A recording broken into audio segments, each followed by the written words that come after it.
News India 27 नव्या पिढीचं नवं माध्यम। सोयगावातील इंदिरानगर भागात धाडसी घरफोडी करण्यात आली असून सुमारे 7 लाखांचा ऐवज चोरट्यांनी लांबवला।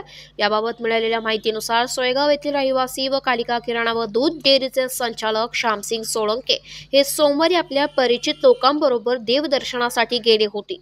यावेळी त्यांचा मुलगा कुणाल सोळंके व डॉक्टर अतुल सोळंके हे दोघेच घरी होते। कुणालने दिवसभर दुकान सांभाळून रात्री ते बंद केले व गच्चीवर असलेल्या रूममध्ये दोघे भाऊ झोपण्यासाठी चालले गेले। त्यांचा परिवार देवदर्शन आवरून परत आल्यानंतर त्यांना रात्री उशिरा झाल्याने रिक्षा मिळणे कठीण झाले होते।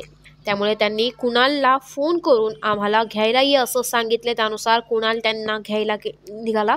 बाहेरून कोणीतरी कडी लावल्याचं त्याच्या लक्षात आल्याने त्याने पुन्हा त्यांच्या वडिलांना फोन करून सांगितले की बाहेरून कोणीतरी कडी लावून गेली आहे। त्यानुसार श्यामसिंग सोळंके यांनी शेजारच्यांना फोन करून ती कडी उघडण्यास सांगितली। यावेळी त्यांच्या लक्षात आले की खालच्या घराचे कुलूप तोडले। त्यानुसार कुणालने शहानिशा केली असता दुकानातील व घरातील सामान अस्ताव्यस्त पडले होते व कपाटाच्या आतील सुमारे 2 लाखांचे सर्व दागिने व 5 लाखांचा रोकड चोरट्यांनी चोरून नेली होती।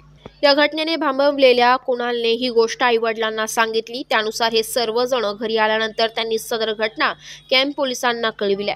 कॅम्प पोलिसांनी लागलीच घटनास्थळी धाव घेत पंचनामा करून या चोरांच्या शोधासाठी विशेष पथके तयार करून पथके रवाना केली आहे। वास्तविक बघितले तर इंदिरानगर हा प्रामुख्याने मोलमजुरी करणाऱ्यांची दाट वस्ती असलेला भाग असून या ठिकाणी अशी धाडसी घरफोडी होणे नवलच मानले जात आहे। नागरिकांनी याद्वारे या गोष्टी गांभीर्याने घेणे गरजेचे आहे। घरात आपण बाहेरगावी असल्यावर एवढी मोठी रक्कम ठेवणे कसे धोक्याचं ठरू शकतं ते या घटनेने अधोरेखित केले जाते।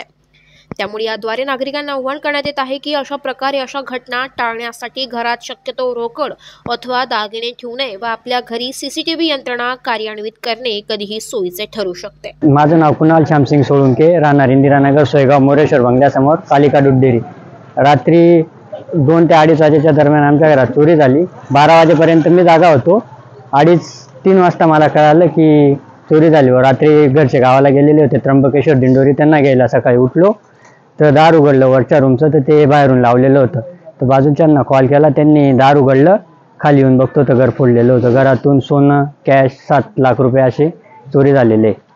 दुकानाचे सर्व गल्ला वगैरे गेलेला आहे। News India 27 Marathi, Nashik.